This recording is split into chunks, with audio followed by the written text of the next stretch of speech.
Esconder do companheiro a fatura do cartão de crédito, guardar as compras no porta-malas do carro só para não ter que dar explicações ou sair correndo para o shopping quando se está triste ou deprimido. Esses podem ser sinais de que você é consumista. Mais do que uma simples vontade de comprar, estudos mostram que o cérebro, os hormônios e os genes influenciam no comportamento de consumo. É o que você vai ver hoje no N-Blogs.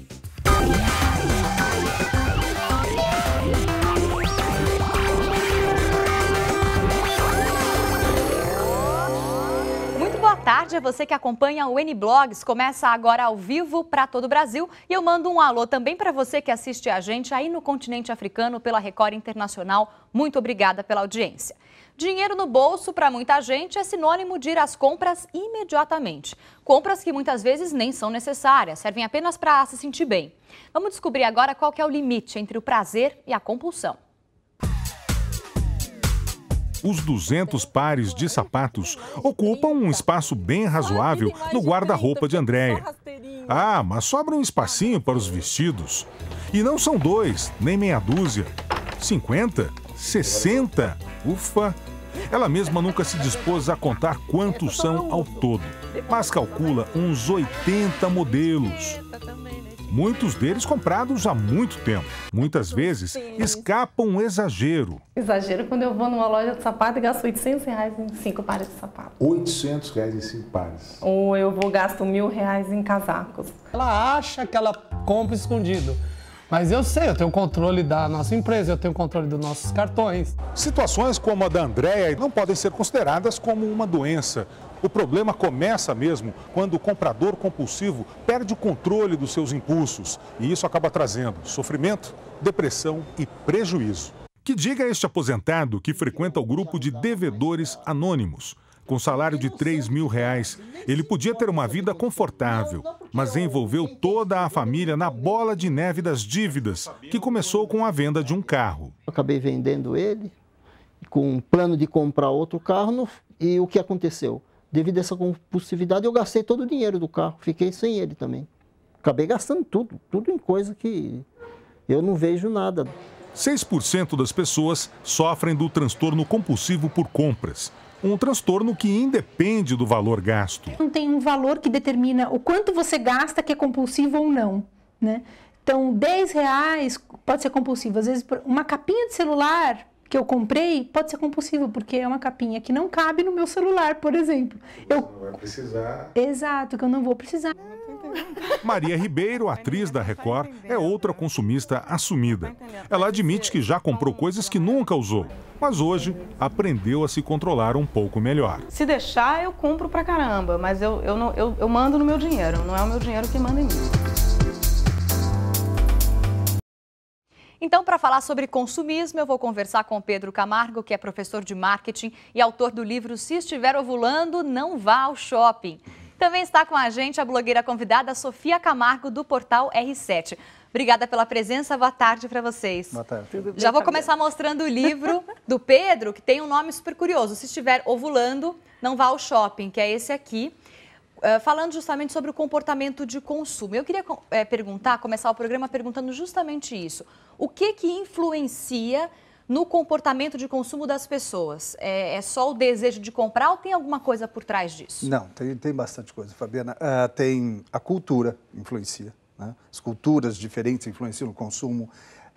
O ambiente em si, as excitações que a gente chama de excitações ambientais, né? Que é as vitrines, o cheiro, a cor, né? Os banners na internet piscando. Isso, chamando a atenção. Agora, o lado que eu estudo, que é o lado que não se fala, é o lado biológico do comportamento de consumo, que tem uma influência e não se comenta. O que se vê é sempre o behaviorismo, né? Você observa o sujeito a comprar e fala, ele gosta disso. Tá, mas pode ter alguma coisa interna anterior a esse comprar, que é biológico, que o faz comprar. Que pode ser alguma coisa ligada ao cérebro, no caso das mulheres, como ele escreveu esse livro aqui, gente, se estiver ovulando não vá ao shopping, pode ser uma questão ligada ao ciclo menstrual. Isso, a todos os sistemas orgânicos, portanto. Especificamente ao ciclo menstrual, a mulher tem, nessa fase, né, da ovulação, ela tem um crescimento grande de progesterona, de estrogênios, e isso vai fazer uma variação hormonal. E o hormônio influi nos neurotransmissores, que é a dopamina, um neurotransmissor chamado dopamina, que promove o sistema da recompensa e faz a pessoa querer o produto.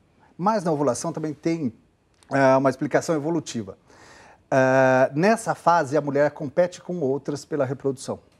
Então, ela tem que ficar mais bonita que as outras. Por exemplo, um sinal de mulher saudável é o vermelho.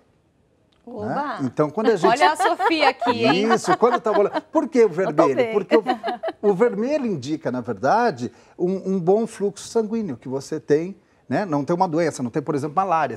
Então, você é uma mulher saudável. Saudável, você vai ficar mais corada. Então, a mulher vai usar batom mais vermelho, vai usar unhas, roupas, blush, indicam saúde. Agora, quer dizer, se a gente estiver ovulando, não pode ir ao shopping, então já entendeu. O cartão de crédito fica na bolsa, né, Sofia? Fica na bolsa, com certeza. Olha, eu aprendi uma vez, um professor me ensinou, lá quando eu fazia meu MBA de finanças, falou assim, Sofia, quer uma dica boa para os seus internautas, para eles não gastarem? Toda vez que você usar o cartão de crédito, cartão de débito, você vai... A gente não recebe aquela segunda via, tem que pedir, hein? Tem gente que não pede, para fugir de ver quanto gastou. Pede a segunda via impressa e vai colocando junto. Com o cartão. Aquilo vai ficando um bolo que você vai te apavorando. Mas, Fabiana, isso essa questão é tão cultural que eu estava falando outro dia com outro professor meu de antropologia. E ele falou o seguinte, sabe com quantos objetos os índios vivem a vida toda? 20 objetos. Olha o que a gente tem. Como a gente acumula. Garanto que você tem muito mais do que 20 sapatos, pares de sapatos. Ou que a gente tem muito mais que 20 objetos dentro de uma bolsa grande, né? Entre todos os nossos apetrechos, que a gente acha que não pode viver sem. É muito cultural. Né? E tem isso, né? A gente tem uma necessidade de se cercar das coisas. De cercar e, na verdade, de acumular. Sim, né? E de demonstrar para os outros que você tem. Eu tenho, você não tem. Você, na verdade, chama-se hedonismo, né? Eu tenho que ter mais do que os outros para provar que, biologicamente, eu sou melhor reprodutor. Então, eu tenho que ter um carrão. É isso que eu ia perguntar, porque se as mulheres não podem ir ao shopping quando estão ovulando, os homens não ovulam. Não. Quando que o homem não pode ir no shopping? Ou qual que é a desculpa que o homem dá para poder gastar dinheiro? Na verdade, é o seguinte, o homem também tem variação hormonal. Né? Ele tem a variação da testosterona. E, no entanto, que um sujeito que é solteiro, ele tem um nível de testosterona. Ele casa, abaixa o nível de testosterona. Ele tem filho, o nível abaixa ainda mais. Por quê? A mãe natureza sábia faz ele ficar perto da prole. Ele se acalmar e ficar perto da prole. Né? Mas quando ele tem muita testosterona, ele vai também gastar. Porque ele precisa reproduzir. Né? A economia da biologia é o seguinte, o óvulo é caro e o esperma é barato. Né? Um homem reproduz a vida inteira e a mulher não. Ela tem 20, 30 filhos no máximo. Então, o homem precisa competir, né? Ou ele é simétrico, que a mulher vai querer porque ele tem um bom gene, ou este homem, se não é simétrico, é baixinho, carequinha, ele vai ser rico e comprar carros para mostrar que ele pode garantir a prole. Então, a mulher casa normalmente com quem sustenta a prole. Isso, na verdade, não é intencional, está no subconsciente, não é verdade? Tudo inconsciente, né? Como estava falando dos índios, os índios têm objetos também. Né? Claro. O que nós temos é maior opção, a gente compra mais. Sim. Mas é biológico acumular. Como eu estava falando contigo, a geladeira é um acúmulo desnecessário. Você pode fazer um delivery, né? Pedir dispensa, quem precisa de dispensa? Pede o produto, mas não, a gente vai acumulando, né? Mas é muito caro, discordo de você, muito caro você pedir. Se você for ver, entre gastar, por exemplo, num restaurante, você comer fora todo dia, e você ir no mercado, comprar e fazer a sua comida, é muito mais barato. Não, com certeza, mas o meu organismo não pensa assim, eu sou maximizador biológico. Isso a biologia pede, não maximizador cultural. A gente teve um problema também de inflação, né? As pessoas se acostumaram a acumular, porque na inflação você perdia muito valor. Por isso no que é Brasil, cultural. É muito cultural. A gente tem inflação, você está... Agora, devagar, as pessoas vão se acostumando, mas elas gastam em outras coisas. Sim, exatamente. Agora, esse negócio de ser cultural, por exemplo, nos Estados Unidos, a gente sabe que os Estados Unidos é um país muito consumista, que troca muito seus objetos, que substitui. Então, é uma questão também de localização do ambiente em que se vive, né? Agora, quando eu faço uma compra, qual deveria ser o sentimento depois de comprar? Né? Qual que seria o sentimento correto de uma compra feita na hora certa, com o investimento correto, para aquela que foi feita de qualquer jeito, sem pensar e que acabou fazendo um rombo no orçamento? Entendi. O que eu sinto depois? Na verdade é o seguinte, a compra não é feita, o desejo vem antes. A dopamina, quando você pensa no produto, o seu cérebro já se inunda de dopamina e você quer o produto. Né? E muitas vezes, quando você se inunda de dopamina, você vai buscar um objeto que você não precisa, como você falou. Comprar o 43º sapato, né? Porque não precisa. E é engraçado que a mulher é assim, né? Porque tem um vestido para festa, precisa de um sapato azul, mas tem 4 azuis. Mas ela vai buscar um outro, porque aqueles 4 não combinam com o vestido. Né? E depois ela acaba se arrependendo do que ela comprou. Quer dizer, vem arrependimento, vem culpa. Sim, vem culpa de ter gastado, Por isso o professor fala junte para você ir percebendo, né? E essa questão cultural é importante que não ser determinista. Não é só a cultura, não é só a biologia. Né? A visão tem que ser inteira. Tem uma questão muito importante da economia. O nosso sistema capitalista é assim, ele faz com que você gaste, porque senão não produz o suficiente para as pessoas comprarem. Ele incentiva, é o sistema. E olha, gente, muitos adolescentes, falando aí de consumo na adolescência, não conseguem se conscientizar da importância do dinheiro e acabam gastando sem pensar. Então, cabe aos pais impor os limites e educá-los financeiramente. Vamos ver. A Bia só tem 11 anos e já demonstra uma fraqueza tipicamente feminina, o gosto por roupas e bolsas. No final, a mãe dela é quem paga o pato e a conta, claro. Tive que comprar no cartão parcelado, porque aí tive que comprar o resto dos acessórios, né? E não estava dentro do meu orçamento isso. O que acontece aqui na casa da Bia não é exceção, não. Ao contrário, um estudo recente revela que a maioria das famílias brasileiras que têm adolescentes passa por problemas financeiros. Ou seja, os pais fazem de tudo para atender aos inúmeros desejos dos filhos. A pesquisa aponta que a classe média gasta 5% mais do que ganha e os mais ricos chegam a um estouro de orçamento de 8% por conta dos jovens. A moçada não economiza para ter roupas de grife, tênis, celular e fazer refeições fora de casa. E por que os pais não controlam essas feras do consumo? Eu trabalho o dia todo, deixo ela em casa, né? Fica na escola com a minha mãe e tal. Então existe um certo sentimento de culpa.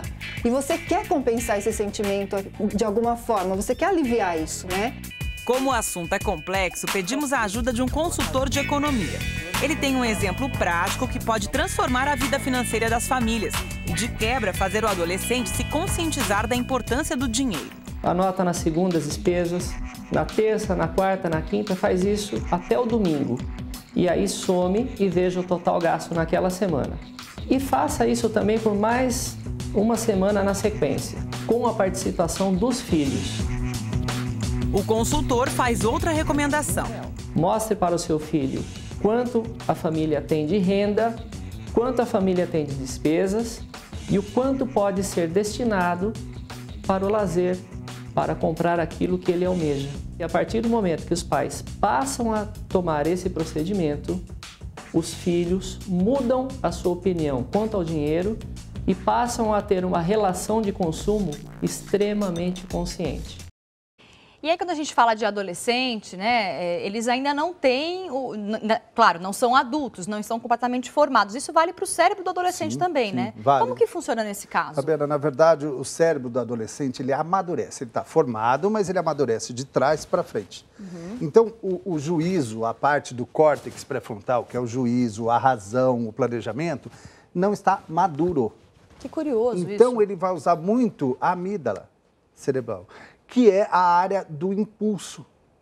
Então, ele é sempre impulsivo em tudo. Na direção, ele é impulsivo e vai ser impulsivo nas compras.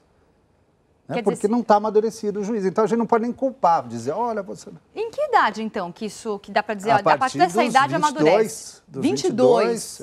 E já não é mais considerado adolescente nem pelas leis brasileiras. A partir dos 21 você já é considerado adulto e responsável por todos os seus atos, né? Então isso também é muito curioso, entender que também tem uma questão biológica do organismo mesmo, né? De cada um. Que não é culpa dele, às vezes é uma falta de dopamina. Uma falta de serotonina que faz isso também. Mas isso tudo assim, a gente tem que também, né? Senão tudo seria muito fácil, né? Explicar só o biológico e não segurar a rédea. Pera um pouquinho. Para isso tem educação, para isso tem os métodos. Você vai ensinando desde pequeno a lidar com a mesada, a ter o controle. Claro. Porque se você não exerce o controle, como é que você vai fazer? Nós vamos então ser tudo, eu não estou assim bem regulado e pronto. Acho que tem gente que nunca desenvolve esse córtex aí. Sinto muito. Na verdade é o seguinte, é o que eu falo, não pode ser determinista. Não é só a biologia que determina, nem só a cultura. Exatamente. Mas não podemos deixar de considerar isso, porque senão a gente vai acabar com o filho, detonar com a cabeça do filho, e é biológico, né? Falta dopamina. Por exemplo, serotonina, que é um neurotransmissor que acalma, 80% dele é produzido no intestino, não no cérebro. E se o sujeito não está bem, ele está enfesado, cheio de fezes. E isso afeta o comportamento dele, ele fica agressivo. Quer dizer, agora nós vamos punir o menino sem ver o biológico, sem também consultar o biológico, quer dizer, né? Na verdade, uma neuropsicóloga. Tem que olhar de uma forma holística. O total. Não é só eu ter dinheiro na conta ou não ter dinheiro na conta, ou ter só o cartão de crédito, chegar na loja, passar o cartão e não pensar em nada disso. Agora, tem uma coisa interessante para falar aqui, que tem até estudos que mostram que compras de artigos de luxo também trazem um nível de satisfação inicial, né? Como que é esse comportamento? A pessoa às vezes tem as contas para pagar, mas quer porque quer comprar aquele artigo de luxo. Como que isso funciona no cérebro? Isso. Primeiro que é o status, né? E o ser humano busca status, por quê? Porque o status é reprodução. Né? Quanto mais rico eu for, quanto mais rico eu demonstrar, mais eu posso reproduzir. Sim. Então tem o status e tem uma outra coisa. Pode falar. Fala. Não, eu estou dando risada, né? Tudo é reprodução, meu Deus. Na verdade, somos seres biológicos. Nós vivemos por duas coisas. Aí a gente esquece isso, que é reprodução e sobrevivência. Mais nada. Não é? Então, né? Já pensou, Fabiana? Eu vou comprar uma bolsa bonita porque eu vou reproduzir mais. Mas eu acho que tem uma influência. Você mostra para quem está do lado que você pode carregar aquela bolsa. Você pensa? Claro, com certeza. Mas a gente entendendo isso, eu acho, facilita você saber onde você está errando. E se controlar. Isso. Não é? Você entendendo, porque, desculpa, mas é ridículo. O ridículo da coisa, você fala, não é possível que uma bolsa... Que eu estou fazendo isso por motivo de reprodução. E ponto final, não. Então, ou para competir com quem está do lado, para mostrar que é superior às outras meninas, né? Ou o rapaz que compra um carro muito mais caro do que ele pode pagar, né? É um problema de querer mostrar, talvez, que você tem aquele poder, né? Então, vamos aproveitar essa conversa e vamos conversar agora com a Sofia sobre o que tem no blog dela, que é um blog de economia doméstica, que sempre ajuda você a dar uma olhadinha nas contas, a verificar quais são os seus direitos e também quais são os seus deveres como consumidor. r7.com/Sofia com PH. Vamos lá, Sofia, o que tem no seu blog hoje? Olha, Fabiana, a gente está fazendo um especial de aposentadoria. Muita gente com muitas dúvidas de aposentadoria. E tem a Andréia aqui, que ela está perguntando sobre aposentadoria. Ela tem 40 anos e quer se aposentar, quer saber se ela já pode se aposentar, porque ela está com tendinite, não está se sentindo muito bem. Então, eu convidei a advogada Maria Faiocchi, que ela explicou o seguinte... a Andréia está falando que não, que o INSS não está aposentando pessoas com tendinite, com a doença que ela tem. Não é verdade. Na verdade, depende do grau da doença. Então, se a pessoa está com um grau de doença muito grande, muito grave, o INSS vai sim aposentar aquela pessoa por invalidez. Mas vai depender de perícias.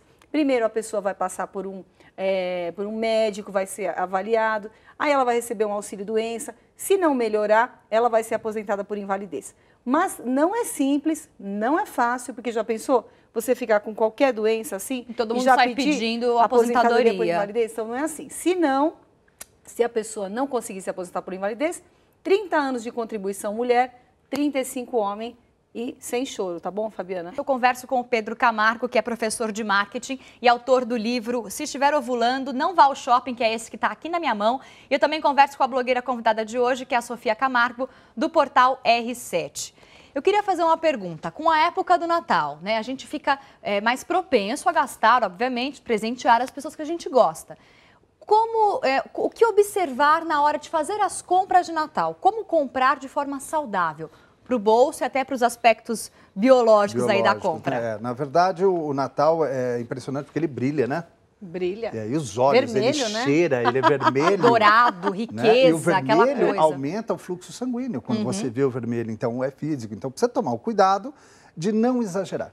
Eu falo, você quer comprar presentes para várias pessoas?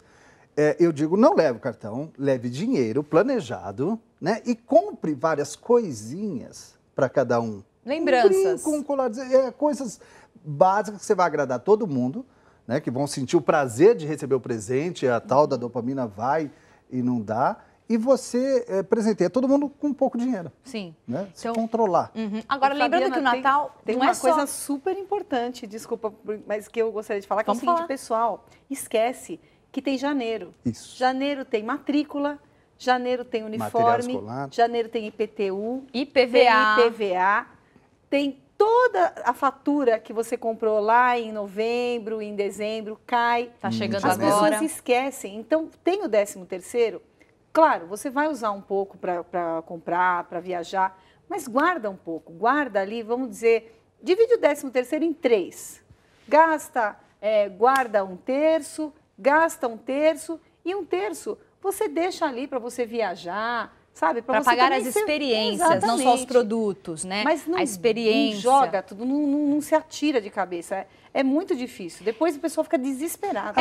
Até porque é efêmero, né? Sim, passa rápido. Acabou o Natal, acabou tudo, o presente já foi, janeiro você nem olha, mas o pessoal reclama, que porcaria que eu ganhei.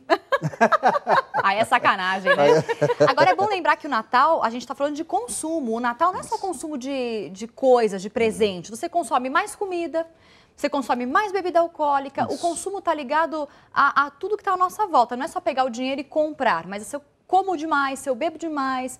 Tudo isso também tem que ser observado. Tudo isso tem que ser observado. Nós estamos comentando do restaurante, por exemplo. Você vai em restaurantes com muitas pessoas, você come demais, porque isso é ancestral, é animal. Por quê? Você ouve vozes e muita gente comendo, você come mais e mais rápido.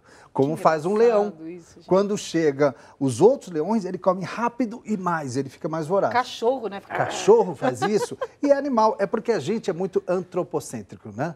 Nós não acreditamos que nós temos esse lado animal. E está lá no reptiliano, na base do nosso cérebro, está no sistema límbico, que a gente reparte com os mamíferos, com todos, com os répteis. A gente é bicho também. A gente é bicho, então você vai reagir como? Quer dizer, se você tiver consciência disso, né, você vai aprender a se controlar e não sofrer com isso, né? E aprender a se controlar. Quer dizer, então, na verdade, se o restaurante é pequenininho... Na França todo mundo é magro, come queijo, come vinho, quer dizer, come doce. Os restaurantes são pequenos, com mesas pequenas, isso facilita também na hora desse consumo. Os japoneses, né? O consumo é sempre íntimo, né? Então é muito devagar, com ritual, né? A gente tem um consumo muito voraz, né? Então, se eu quiser fazer as compras de forma mais saudável, além de levar só o dinheiro, é observar essas reações que acontecem dentro de mim, esse desejo, olha, eu vi aquilo, eu quero. Eu recomendo assim, dá uma volta. Eu quero muito essa roupa, quero muito essa... Dá uma volta. E pensa nisso, joga para o córtex, né? Eu falo. Tira do sistema límbico, do emocional, joga para o córtex. Fala, realmente eu vou precisar disso? Ou esse dinheiro, como diz, eu posso juntar, Sofia, eu posso juntar para fazer uma viagem em janeiro. Mas a outra dica também é o seguinte, viagem. não compra no mesmo dia, compra no dia seguinte. Isso. Nunca atenda o seu desejo naquela hora, porque normalmente o nosso desejo é meio desesperado, né? Tem uma recomendação de americanos que é o seguinte, põe o seu cartão de crédito numa vasilha com água e põe no congelador. Mas aí isso é cinematográfico. Depois você tira e põe e deixa descongelar. Até descongelar diz que você acalma. É uma brincadeira dos americanos. O desejo de comprar acaba. E aí eu tive uma aluna que disse assim, não, então eu ponho no micro-ondas. Falei, ótimo, porque retorce o seu cartão de crédito, você não usa mais. Não consegue mais usar. Gente, o Uniblog de hoje vai ficando por aqui, o tempo terminou. Hoje falando sobre consumo. Eu agradeço a participação do Pedro Camargo, que é professor de marketing, autor do livro. Se estiver ovulando, não vá ao shopping. Funciona mesmo. Funciona. Obrigada pela participação. Prazer foi meu, Fernanda. Sofia, mais uma vez com a gente, obrigada por ter vindo. Eu que agradeço. E olha, gente, quem quiser rever esse programa é só acessar o portal R7, r7.com/Record News. Obrigada pela companhia e até amanhã.